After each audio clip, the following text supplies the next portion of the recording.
All right, we're live.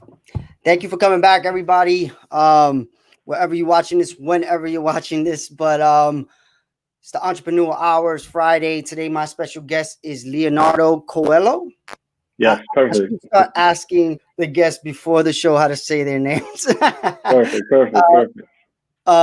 So Leonardo, the way I start my show every time is I talk about how I met the person. So Leonardo was sent to me through a friend that said, "Hey, I know you know politics in the Bronx.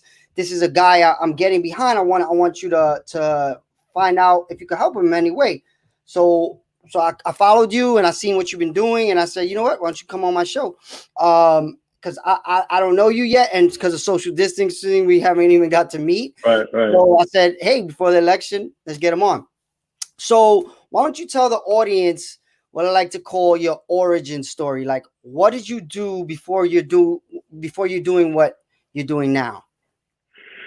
Well, I was I mean, it depends how far back you want to go, but I was surviving as a young black man in New York City. Okay. I'm a first generation American. My mother came to this country from Dominican Republic.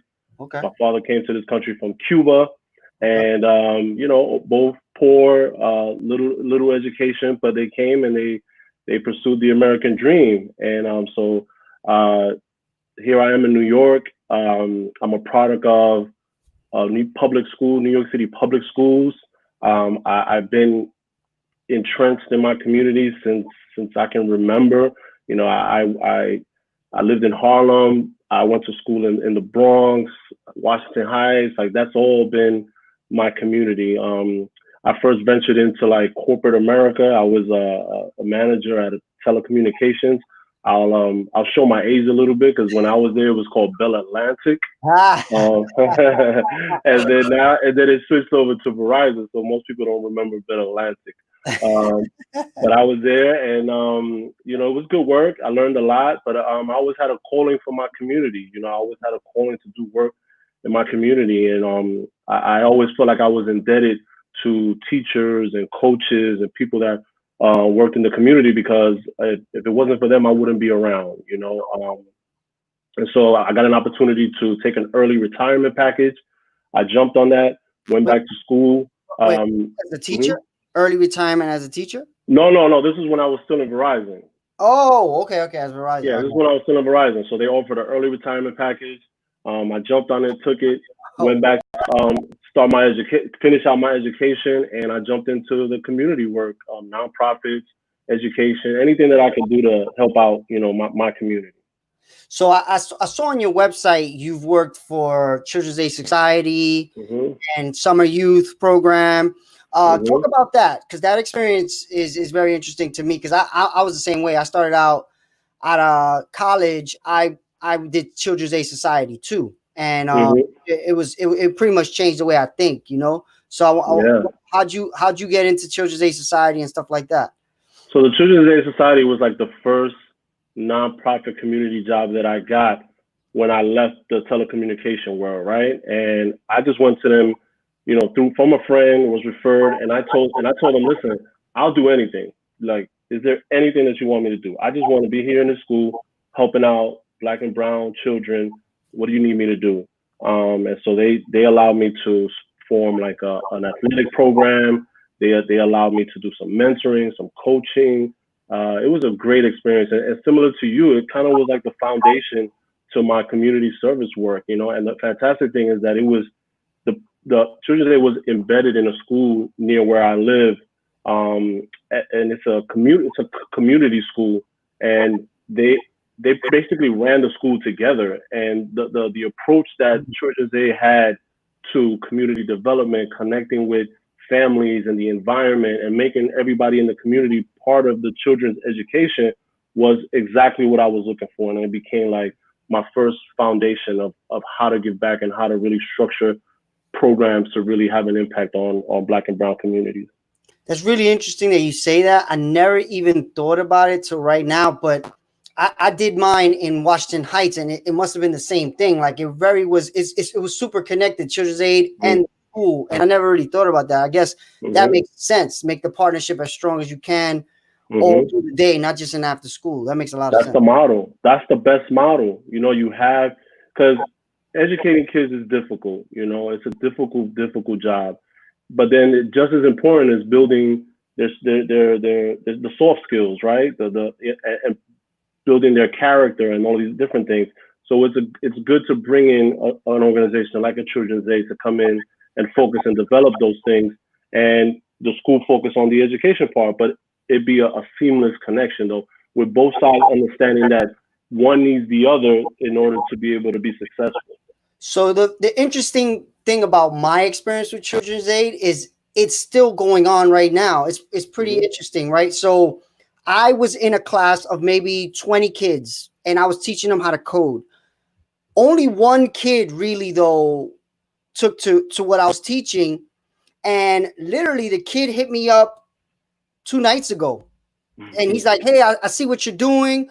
Is there any way you can help me with something I'm doing? And he ended up going into technology. So like hearing from him is like, see, that's why I did it. You know, it's not, I wasn't making a whole bunch of money or anything like that. And at that point, like the economy was all crazy, but it was like, it put me into the mode of, if one kid is helped, it was worth it. You know what I mean? Even stuff like I'm doing right now. If one person watches this and says, oh, I'll vote for him, or I changed the way I think, that's worth it to me. So like it really is interesting. And then even right now, I know you have background in summer youth.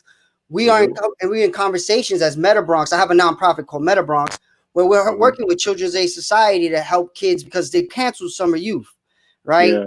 And so we're working with Children's Aid Society right now to try to bring it back for a certain amount of kids, hoping that'll work for some of their kids. We did get 100 kids this summer, but Children's Aid Society, we're trying to get some of theirs. So it's really interesting. And I think the working with kids, it changes you. It definitely changes you. I highly suggest anyone that has a different line of work in the summer, volunteer something, because it definitely changes the way you think. So what is your experience with summer youth? What do you think about what's going on right now with summer youth? So first of all, I mean, I have a personal connection with SYEP. You know, I was a SYEP student. You know, when I was growing up, I remember being in school at Kennedy High School in the Bronx and bugging my guidance counselor, like, yo, I need my working papers. Yo, I need my working papers. Yo, I need my working papers. And they get you this little card that, you know, say, oh, you got working papers now. You can go work somewhere and stuff. So I'm a product of that, man. Like, you know, and one of my first experiences at SYP was working at a like a church camp, summer camp, where I was taking care of kids, and that's where I got a little bit of the love to just impact kids and families, and it just rolled from there, and it's huge, it's important. And then I became a part of a couple of organizations that did like their own summer youth work and programs, and that was very important as well too. You know, being part of the Harlem Children's Zone, Promise Academy, you know, I was responsible for ensuring that kids were getting stipends, you know, for things that they were doing, for work that they were doing. I was also at Bronx Haven, which is a transfer school, and it's a learn to work school. So what happens is that the DOE gives those schools a certain amount of like a 6-figure budget, and you have to go help find those kids find jobs. But there'll be interns for those places, but you as a school pay them for those hours and stuff, you know? Sure. So yeah, that's kind of, we're still doing a model like that. That's what we do with Meta Bronx. The school pays the kid, they pay us to get them internships and manage it. Yeah.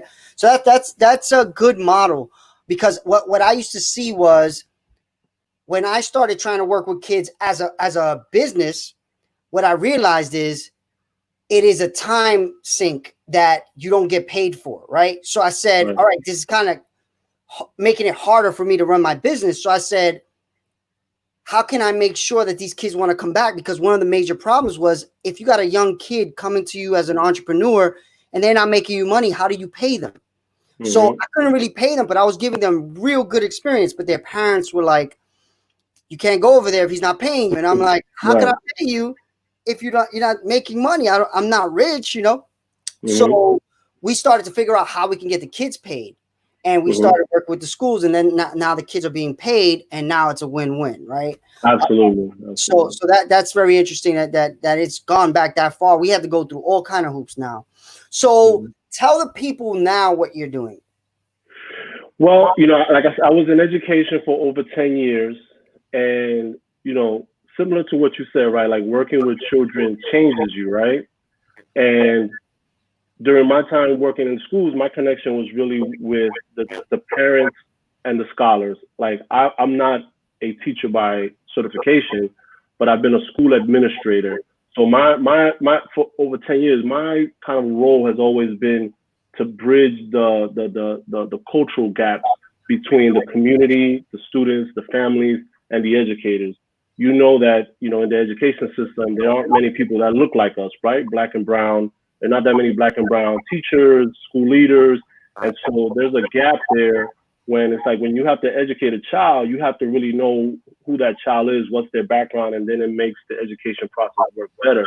So I've always been the one to kind of try to bridge that gap between them.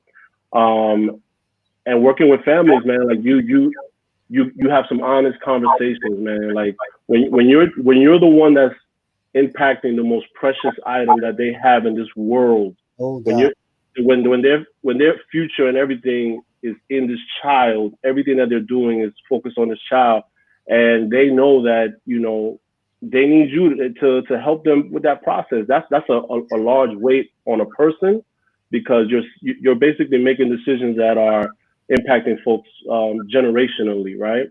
And so I've seen the ugly side of the education. I've seen the ugly side about how a lot of our kids are not getting what they need, especially here in the South Bronx. When I left, I focused on only working in schools in my community. I either worked in Harlem, Washington Heights, or in the Bronx. I wasn't going anywhere, brother, that it wasn't in those areas and stuff. So, for me, after 10 years of seeing those challenges and what people are overcome, I said I have to have a bigger impact now. You know how the saying is, if you know more, then it's your responsibility to do more and stuff, right? And so I started out by me looking around and saying, okay, let me look for an elected official that really understands, what our communities are needing, what our children are needing, what our families are needing. Let me look up all these different platforms. And I'll be honest with you, bro, like I was very disappointed about what I saw out there, man. Like it just isn't out there. And so I said, you know what, if it's not out there, you got to do it. And that's where I'm at right now. 100%. And I 100% back you on that. I'm the same way. Like I came back to the Bronx. I grew up in the Bronx. I was lucky enough to get a computer early, so I got into that game. And when I came back, I started my business. I came back to the Bronx because I had an opportunity to help a space be made for entrepreneurs. So I did it, and I realized there was not enough technology stuff for people in the Bronx. So I said, all right, I got to create it, even though I'm not rich, but I got to create it. That's why I started working with the kids. And then I started working with startups. But it's like, if you have the ability to do it, it's kind of on you to do it, and that's how I see myself. Because I know it costs me time, money, but it's worth it, And I think, I like hearing that from people that especially running for office, because not a lot of times, it trickles down to helping the community, So tell the people what you're running on, because I know, like, I've had multiple politicians on the show. What are your core issues? And then I'll bring it back to entrepreneurship, like I always do. But what are your core points that you're running on? So, I look at myself as a reflection of the community, right? And I look at what are the things that I was lucky enough to take advantage of, to be exposed to, and that has made my life, fortunate enough to be where it's at right now. So number one is education, right? Like one of my mentors, Jeffrey Canada, says, education is the key to getting out of generational poverty. All right, you have to get educated. That's what nobody can ever take away your education. So that's right now my number one thing. And so me coming from a place where I've worked in schools that are under the umbrella of the DOE, and I've also worked in schools that are under the umbrella of the charter world. I now feel like I want to be the person to bridge those two worlds. Right now the sentiment in the city is kind of like, oh, if you're on one side, you're not on the other. Yeah. Right? You got to draw these battle lines and stuff. And when people ask me, are you pro charter or are you pro DOE? what I tell them is I'm pro the best education for my community. That's what I am, right? And so I've seen the best of both sides.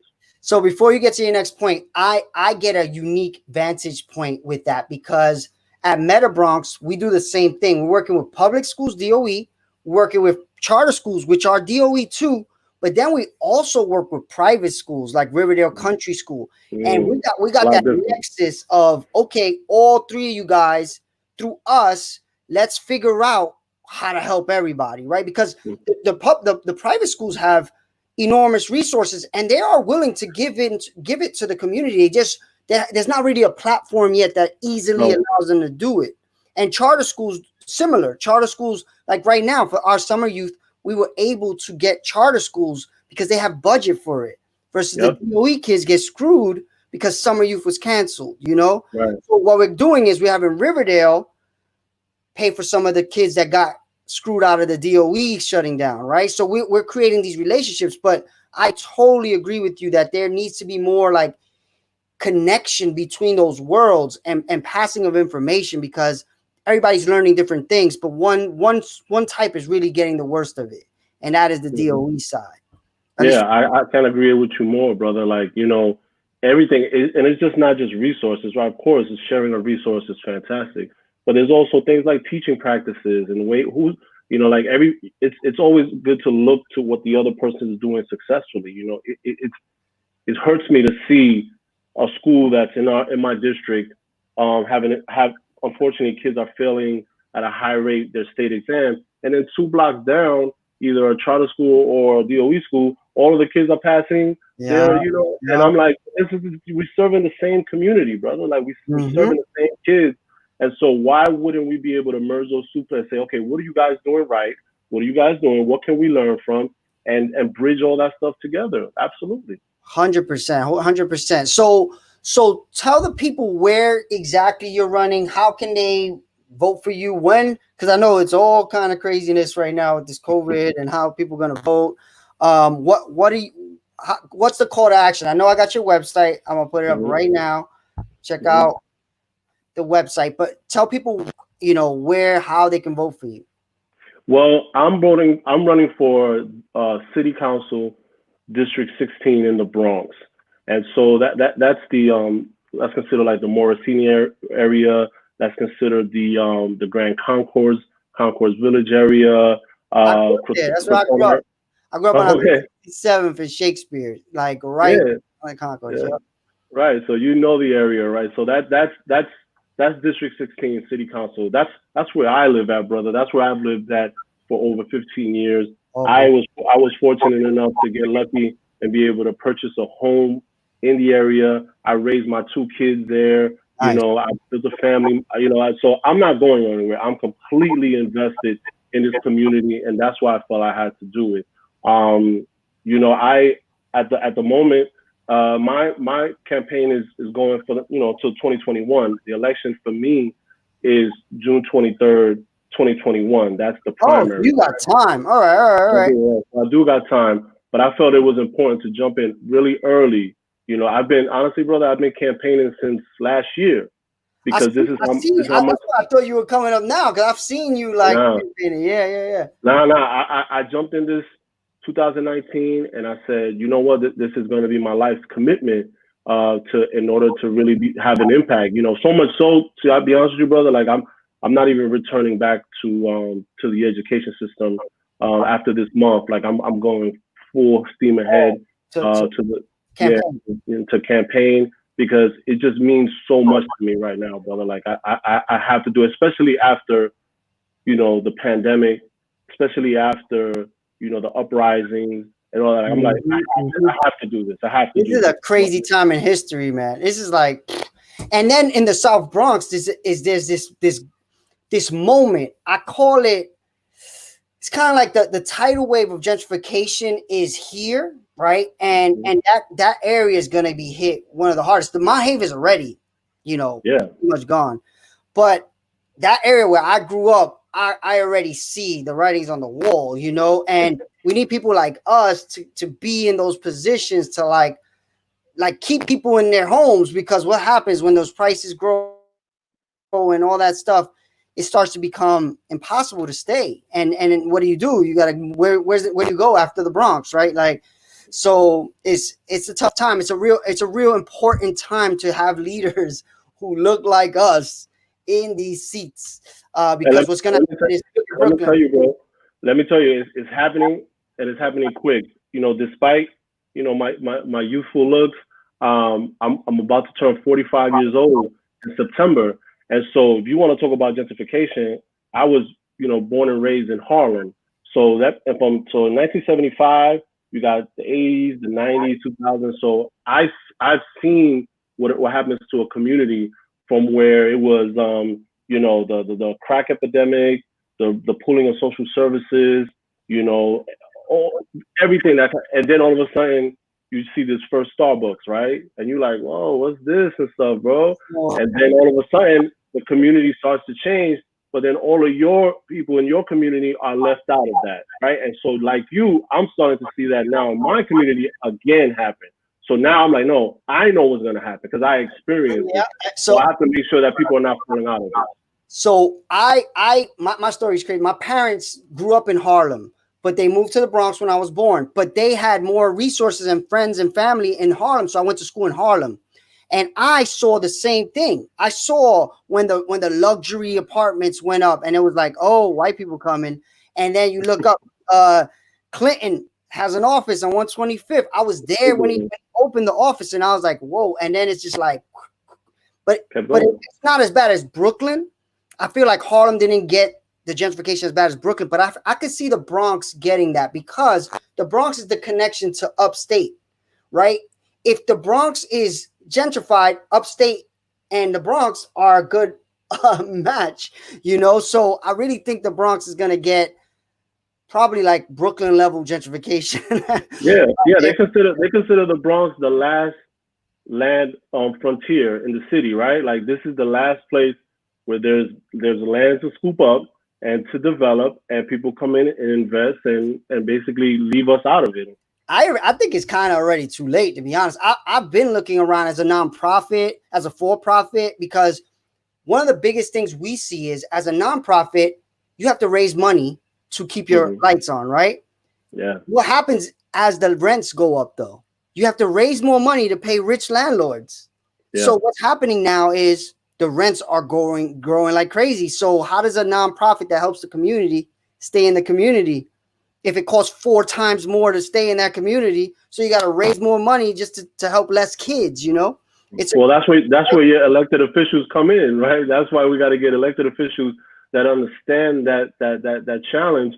And when they're doing the budgets and when they're giving out money, that they're looking for those nonprofits that are really out there making an impact and helping to fund them as well too.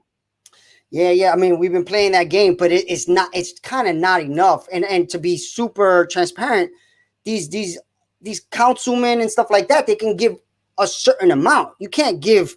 So think about it. If your rent goes from 4,000 to 12 or 15,000 and you get a $10,000 grant, it doesn't really, it doesn't help. There's other ways to impact though. Like for instance, right now on the city council table, there is there's a bill that supports small businesses, right? And it says that one of the parts of the bill says that when a lease is up, that a landlord can't just put a ridiculous amount of rent, for the next lease. It has to be somewhere that's equivalent to what the neighborhood and where it's at. And if they can't come to an agreement, the city now assigns an arbitrator to then negotiate for both sides. I didn't know that.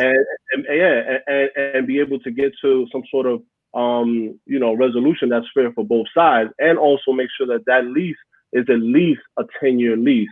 So there's ways that if you get the right political people in place, it's not just about the funding part, but it's a lot about the legislation that can be passed to help a lot of nonprofits like yours. So that's amazing. That's great information already. I'm glad we spoke just off this right there. I didn't know that. And that's another big thing. I feel like growing up in these communities, we are kind of, I would say on purpose, left out of the political knowledge, right? Yeah. Right. And then what happens is we're trying to do things and we're scrambling and we're fighting against ourselves a lot of times too, because the nonprofits, they think they're battling for the same money. And the information is very hard to find, and then the political leaders are hard to get to. So it's like a perfect storm of not knowing what to do. And it takes even me, like having you on this show, you just gave me some information that I didn't know. And I know a lot of public officials, but I don't even know to ask them that, right? It's just something that you don't know what you don't know. Again, that's the thing. It's about the connection with the people, understanding what their need is, and then, you know, helping to close and that need and stuff. But the problem is that there's so many officials that are not connected, that can't just sit down and actually hear what you're saying, like hear you out. Like it's different between just sitting down and we're having just a dialogue and then I walk away and go do whatever I need. Like you while I was listening to you, I was thinking about, okay, what's different ways that we can help nonprofits, and boom, you know, that bill came up and stuff. And that bill is sitting right now on the Speaker Corey Johnson's desk, and we need an emergency approval of that. Okay. See, and okay, so this is another thing I find, like it's entrepreneur hour, but there's people watching. A lot of times we don't know what to do about stuff like that, right? Like what should a person watching that cares for that to happen do? You should be putting a tremendous amount of pressure on whoever your elected official is. So break that down, because I know even me, I'm connected, I still don't fully understand sometimes what people mean when they say that. That means look up who represents you in council, in assembly, Bronx, like borough president, assembly, city council, your state, like congressional person, your federal person. How to find that? Because I know if you go, there's a website. I'll give you the name of it right now. There's a website that you can go in right now. It's called Who Represents Me. It's called, and then you type in your address, you press click, and then it's gonna bring up every single person according to your address who represents you on the city level, on the state level, and on the federal level. And is that .com? Who represents me? Yeah, I think it's who represents .org maybe. Yeah, I think it's .org. Or you could just type in the Google thing, who represents me, and it'll come up and stuff. Okay. But it's really simple. You just type your name in, you type your address in there, boom, it comes up and gives you all your elected officials. And so here are the people that's important to your elected officials. The clergies, the people that run your churches in your area, the people that run your community centers, the people that run your tenant associations, the people that run, you know, any of these organizations. Look for any political club. So when you say tenant association, you mean like your like your building, community board, like community board. Look, those are kind of a little bit of an extension of your elected officials. What I'm first trying to point out are the people in the community that you can gather together, and then those people that, you know, once you bring all of those people together, and you get on the same accord with all of them and saying like, hey, look, we're really passionate about X, Y, and Z, then all of those people can go to the next community board meeting. You have a community board meeting that's happening every month. You go and you say, hey, we want to speak on this particular agenda. Those things get recorded. That information, there's always a representative. Either the council person themselves is there, or there's a representative there. And you guys go, whoever person is going to speak on behalf, and you go up and you say, look, this is important to us. And you put that on the table, and you make them commit to following up with what that is. And those people then at that point start to understand, like, yeah, let me listen to what my community is telling me, because, you know, if I have an election coming up, it ain't going to look good. And I'm going to, you know, I can lose a lot of votes from clergy and all these different groups if I don't, you know, they're going to hold me accountable. So that's something I've seen. Like when I first came back to the Bronx, I was in Hunts Point area, and I started getting invited to all these things, and I'm like, whatever. I'm busy with my business. But then some people started telling me, no, you got to be there, because if you want your tech brain to be involved in these decisions, when I'm always like, oh, this is why they keep the Bronx fucked up, because they don't understand tech. They're like, if you're not in those rooms, nobody that thinks like you is in those rooms, so you got to be there, right? So as an entrepreneur, as whatever you want your community to get, that's the first kind of place, right? You got to go into those rooms, that community board, and then from there, you meet your council, your state, your assembly, your borough president. It takes time, though. It's not like anything's going to happen like that, because even us with our nonprofit, we know all these people and we're still barely scraping by, you know, and after years and years and years. So you got to kind of stick with it too. You can't just be like, oh, nobody wants this, so I'm out. You know, you got to kind of get, it's kind of like entrepreneurship, right? If nobody buys what you're selling, you still got to keep going until you really understand if it's just something that you're selling people don't want, right?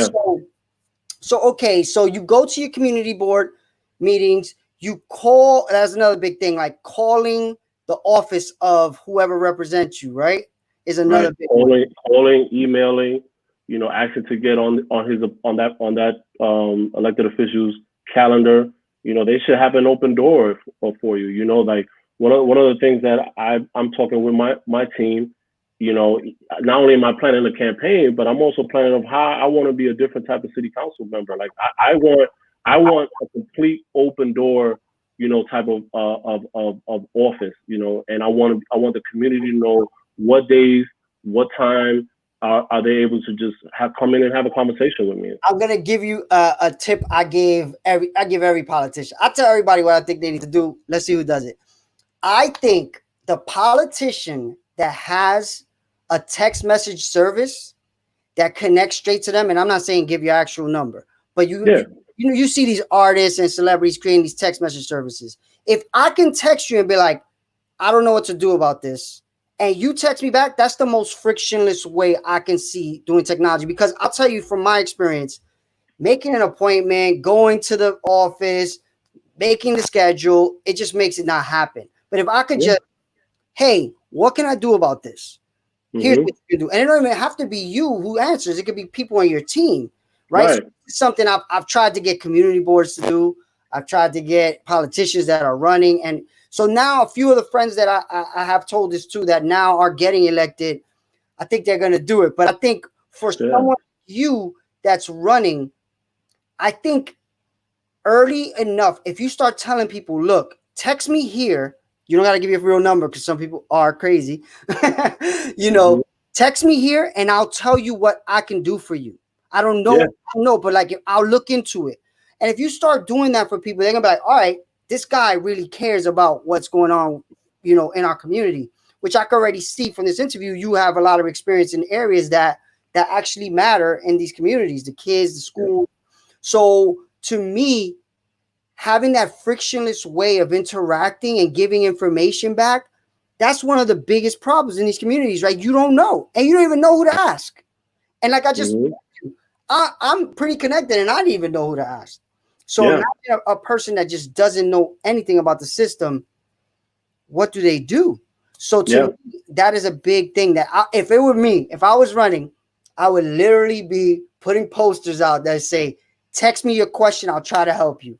I'm definitely gonna steal your idea. Don't worry about it. I'm definitely gonna steal your idea, and I'll give you some credit on it. Don't worry about it. Awesome. But yeah, you know, this pandemic and everything has really forced people to look at the way we communicate a little different. And so moving forward, I want to continue to take advantage of that, right? Like I want to, like for instance, when everything kind of opens up, I'm sure people are going to kind of go back to more normal way of communications. But no, I want to be able to have something on the books once every month that you can jump on a Zoom call with me, right? And we could just talk like, hey, you know, and just, you know, have somebody kind of, you know, hosting it, making sure that people have an opportunity to ask questions and just talk.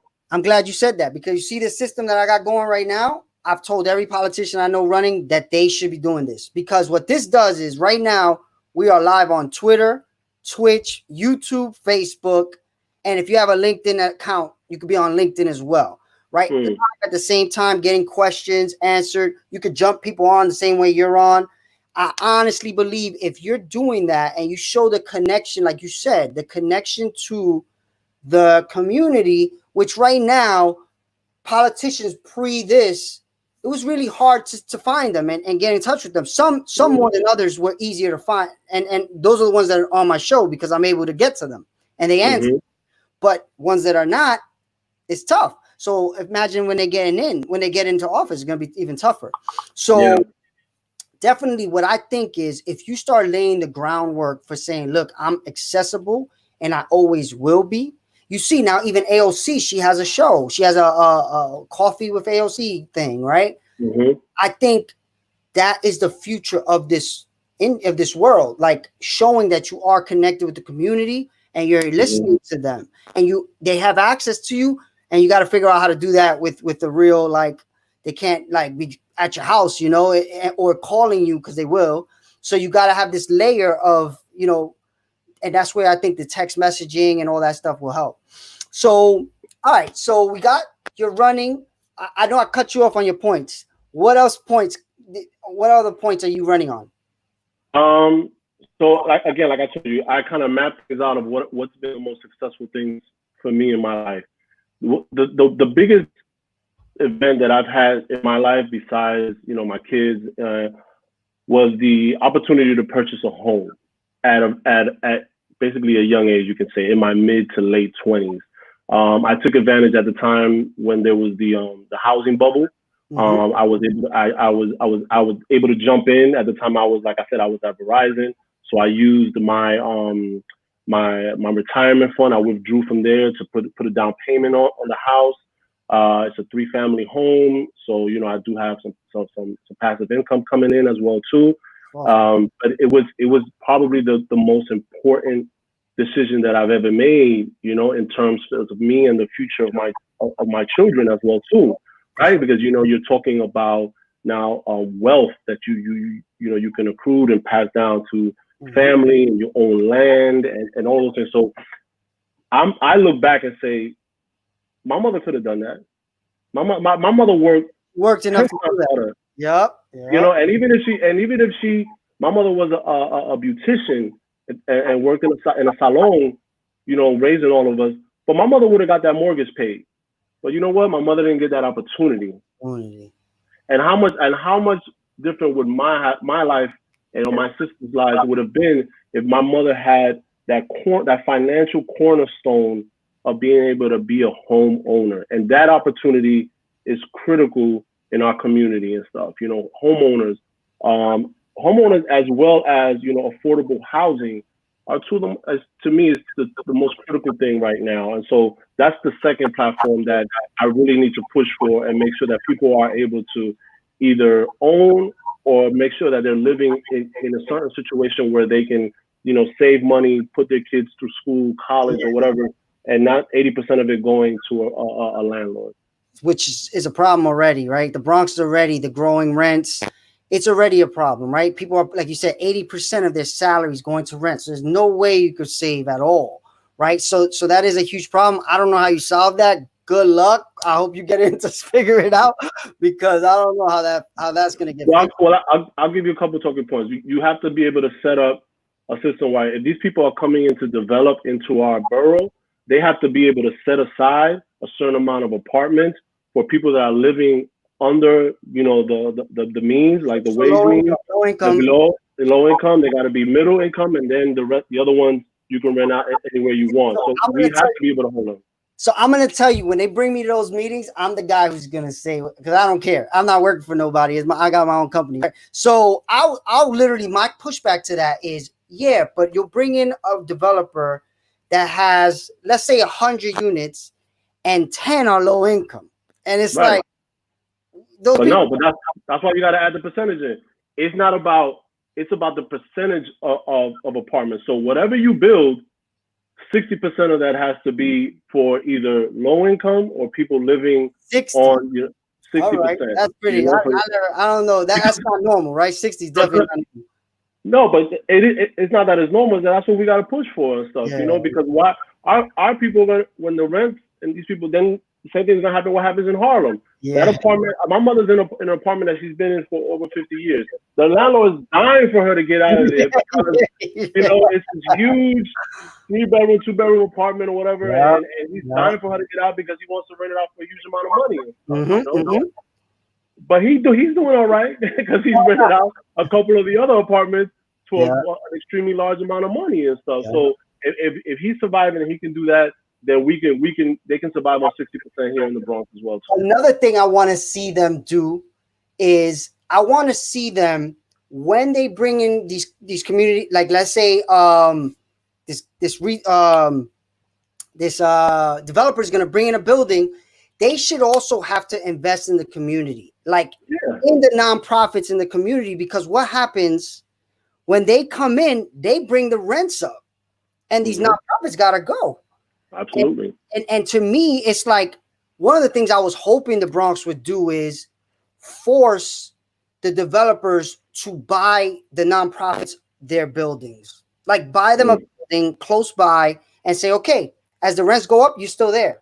You don't get affected. You have your building is good for you forever. Because what happens is these nonprofits, they're screwed after a certain amount of time. Even if you give them a 10-year lease, after that 10 years, they can't afford it anyway. So you're just buying them 10 years of time. That's it. You know? You can negotiate a lot of that right here in our district. Over I forgot the name of the church, but a developer came to them. They had this big plot of land the church was on. The developer came to them and said, "Hey, we want to buy this, isn't that?" The church negotiated, and brought in, the local politics as well too, and they came into an agreement where you can build your apartments and everything, but there's a floor, the first floor, a section of the first floor is a community space where there's going to be a soup kitchen, and you got to be okay with that. I've seen those, and not to tell tales of how it really went down. Like I've seen how those deals really went down, and it's like winning the lotto. I've seen scenarios where that whole thing played out, and it was like humongous luck that worked out. So I'm not so like I'm not that like believing in that model, because it also only affects a small amount of nonprofits, right? Like very few can do that because very few buildings are willing to do that. So to me, it just means it's going to be tougher for things that help the community, right? To stay in that community. And I think already ideas like you're saying can help. I just think there needs to be laws, period, because right now it's based on how good that developer feels that day. Because if he's like, no, screw that, I don't want to do that, or they're just not doing it.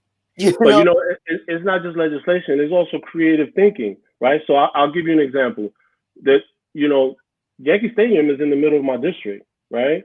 And so one of the things that I want to start to push for, especially when I get in office, and I've been getting a little support and traction from Councilman Idanes Rodriguez, is that the Yankees should be putting in a certain amount of their revenue into the community, right? And I want to roll that over into. I really think that the Bronx should have what's considered a public bank.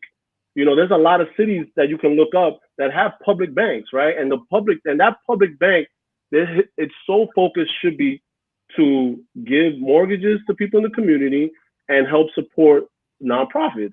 And money like that, money that's coming in from, let's say, the Yankees, goes directly into that. We're about to have a new jail open up in the Bronx as well too, right? And so some of that so if the community has to absorb that new jail, then we want to absorb some finances as well too. So let some of that tax-paying money that the people that are going to work there go into that public bank as well too, to help fund nonprofits from that for-profit jail. Because at the end of the day, what ends up happening is, right, that community kind of gets a depressed value because that jail's there too, right? At the end of the day, It's like screwing over the community in a way. Then they got to fill those jails. How do they do that? By what's going on right now and everybody's seeing. They definitely are going to look for ways to fill those jails, and who gets, it's us, black and brown. We the ones that end up in those jails. And what happens, what I always said is, what I was advocating for is an accelerator program to help communities get to this next level of innovation work, which right now we just saw a snapshot of what's going to happen once automation hits. Most people couldn't work. They couldn't go anywhere to work because they couldn't work remote. But automation is going to do that same similar thing in who knows how long. So what happens? They're willing to create accelerator programs when they call jails, because everybody who's ever grown up in the hood knows people that have gone to jail, they all tell you they really learn how to do crime in jail.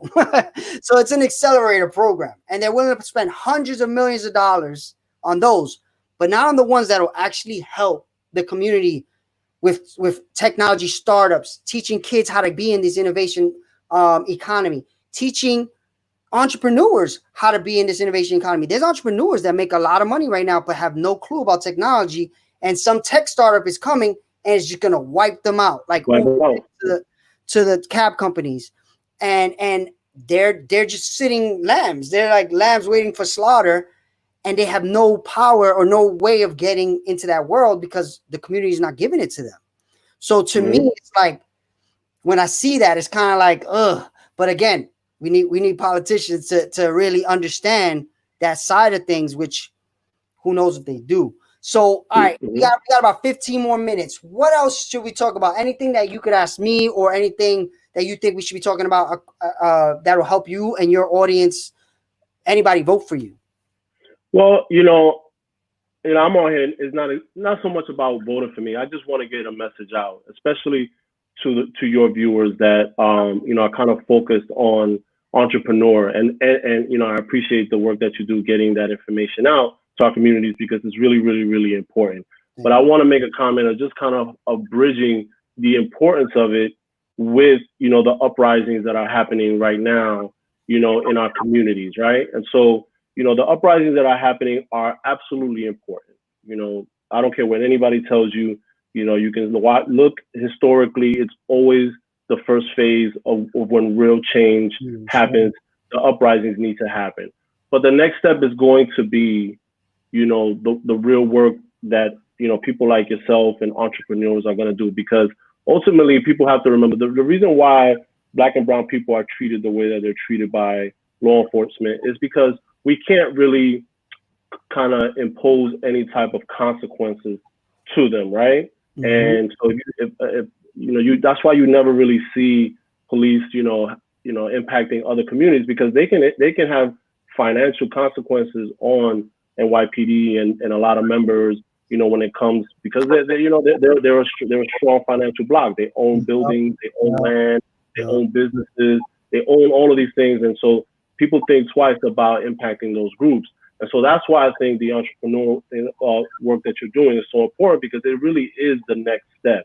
The next step is to put, of course, vote and put politicians in place that understand the importance of the entrepreneurship and us bringing in our own businesses and circulating our own dollar within our community as well too, and that they understand that. But we also need those businesses out there. We need people to come back from this pandemic and say, you know what? I'm gonna open my own business. You know what? Because I'm gonna make sure that I'm coming out of this better, and then I have something that could impact my community. So it's important that that's happening. I want to make sure that people understand that. Just a few pieces of information. Statistically, if you talk about salary and making money, for every dollar that a white person makes, a Black and brown person makes 57 cents, right? That's about half, right? The one that really struck me is when I looked up the wealth dollar. For every dollar of wealth that a white, counterpart makes, Black and brown people are making 10 cents. So you're saying net worth? Is that net? That's what you mean, net worth? Yeah. Of wealth, right? And so that's a lot. Crazy. I never heard that. That's a big gap, brother. That's a big gap. And so, while we've, 57 cents to the dollar, we're making less, and we're our net worth is less too. So it's just like it's growing. Exactly. So and that that gap just keeps growing, right? It just keeps growing and stuff, you know, and then we pass that down generationally as well too. So, you know, entrepreneurs, you guys are going to be the honestly the foundation of where our community move forward, because we need those outlets. You know, I'm going to be telling folks that we need to invest in Black businesses. You know, we need to be able to make sure that they have the power of the dollar to them, so that we need those businesses up and running as well too. So what you said right there, it really connects with a lot of what I say. The big thing about business though is right now the opportunity has never been better for technology though. And what the problem is, if you come from a community like we come from, you don't know how to start the next Uber. Nobody has ever taught you that, you know. And then if you had the great idea, it's like you have to run through a gauntlet to even get to raise a few bucks to try it, let alone what happens after you raise the money. So like we're set up in such a bad position for the future of entrepreneurship. It's scary. It's scary to me as a person that does tech, because the way I see it is there's people writing algorithms every day to replace the jobs that Black and brown people do. Yeah. Not Black and brown. So what happens, right? The wealth that's going to be created from the algorithms that take away the Black and brown jobs are going to go again to the normal person that gets it. And we are going to get even further and further away if we don't like inject a heavy amount of understanding of this opportunity and skills and connections. Because what's going to happen is we're going to start Blockbuster instead of starting Netflix, right? You can tell me start a business, but if I start Blockbuster, I'm screwed, right? I can't compete. I'm gonna think I'm doing something, but I'm not, right? So to me, what I see is I keep seeing, and that's why I kind of try to push people towards expanding their understanding of technology, because if you start the wrong business, it's just going to be a problem. You're going to waste your time and your money and your opportunity. So to me, I'm not saying everything has to be tech, but I do think everything has to have a tech enablement that makes you much more scalable, much more sustainable as the innovation economy comes, you know. And like these algorithms, stuff like that, I see them every day. I'm working on them. I literally get asked to work on algorithms that are going to eliminate jobs. And it's like, if I don't do it, somebody else is going to do it, but it's going to happen either way, you know. So part of me is like, I don't know how to really have the political, you know, people understand that more. I don't know if they do understand it and they just can't do anything about it. What would you say in that, you know, as if I asked you that, like if I just came to you on the street, what would you tell me I should do for that problem? Well, I mean, I'm a little more I'm more optimistic when it comes to technology and the business side of our communities. I think I see it as just an opportunity to scale up, you know. So it doesn't necessarily have to be building a business around technology, but you do have to have technology understanding and understanding how technology can take your business to the next level, right? And so, because to me, at the end of the day, anything that's successful was birthed out of another idea of another platform and stuff, right? And so, yeah, you're gonna have those people kind of building those algorithms and doing those things. But let's say I'm just a person that, you know, I just want to open up a business, selling, you know, some sort of products and stuff like that. You should be thinking about both building your product, building your business, and understanding the how where technology is at this point that can help your business grow to that next level. This is how a mom and pop store can easily become a world, you know, a world product and stuff, because somebody in wherever could just go online and buy your products and stuff, you know. 100%. And that's how you start to build, you know. But you do need an understanding. And what I would tell somebody like you that has that understanding, you need to tell me, how can I get your information to them, to the people? Like, what do I need to do? Do I need to push for it to be in the schools? Do I need to push for it to be in programs? Does it need to be part of after school programs? What do I need to do that?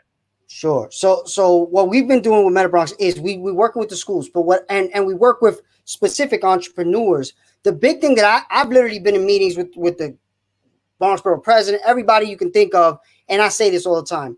It's really up to them to create a place, whether online or physical or both. Actually, it should be both. Where if I am interested in learning, I can go and get this information for free. Because if I am right now, I'll tell you an example that's happening in the district you're running in. Right now, the mechanic lane on Jerome, right? All those mechanics, they're about to move them out, right? They're trying to figure out what to do with them. That was a thriving area of business, right? All those guys have nowhere to go, right? And they're working in an industry that's about to be disrupted. On top of the fact that they need to move, they don't even see the disruption coming, but I do as a technology person. So I've been in those meetings and I say, look, you need to educate these people on having another opportunity because the current one they're in will be gone. So, but what do? What can they do? And a mechanic is very similar skill sets to a programmer. So they can make that change, but they need help from the community or loans to go to school, whatever it is, because if they stay in that same job, it's kind of like telling a cab driver or a truck driver right now, this is something you should be doing, knowing that automation is already coming for that job, so you're going to train 19-year-olds to be truck drivers when in 10 years they may not be truck drivers, so that's where I get on my soapbox, but I think there needs to be community, public and private partnerships to create environments that give this information away for free. And I don't know how it happens, but I think if it doesn't happen, it's going to be even worse. And I worry about that. And that's why we're doing the stuff with the kids. The kids are first because they have the longest amount of time to get that information. But we do have people that are coming to us with the big Uber idea and stuff like that in tech, and we're helping them too. The middle area of small business, though, they're the ones that get left behind. Yeah. Because, like, I'll give you an example. There was a textile company in the area of where we have MetaBronx, which is in Mount Haven. They were doing incredible amount of business. They lost all of their clients pretty much like this. Wow. And they were out. But they had such a huge business that if they were able to invest in the future, they could have been one of the biggest companies in the Bronx. But they weren't able to do that. And then they're out of business. They're just out of business now. So I see that happening much faster and much more often in the next 10 years because technology, there's companies in San Fran and in Silicon Valley that are being created to disrupt every industry. So if you are a bakery and some brand that has a way of making cakes with a robot, you can't compete. You know what I mean? Like, there's no way. So that's where I'll get off my soapbox and let you finish the interview. So where do you want to tell people to find you, to get in touch with you? Because you don't have the text message platform yet, but when you launch it, you'll come back on and we'll talk about Yeah, absolutely. Yeah, you can definitely go on my website, vocoello4bx.org. At the top, you'll see a small little button that you can catch me on all my social medias as well too. And just reach out, man. Like, it's funny that you say that, but everything is connected to my phone. So while I don't have that on text, messaging app, honestly, everything comes to my phone, So if you go in the app and you go down to the email section, you send me an email, boom, it hits me right on my phone and stuff. So and that's the way, and on my social media as well too. So and I'm very responsive to anyone that reaches out and stuff. So please, anybody that has any ideas, need any support with anything, please don't hesitate to reach out. That I'm committing my life to my community, to my people, and I'm here in service to everyone. That's amazing, man. Good luck. Of course, I know how these things go, how much work it goes into it.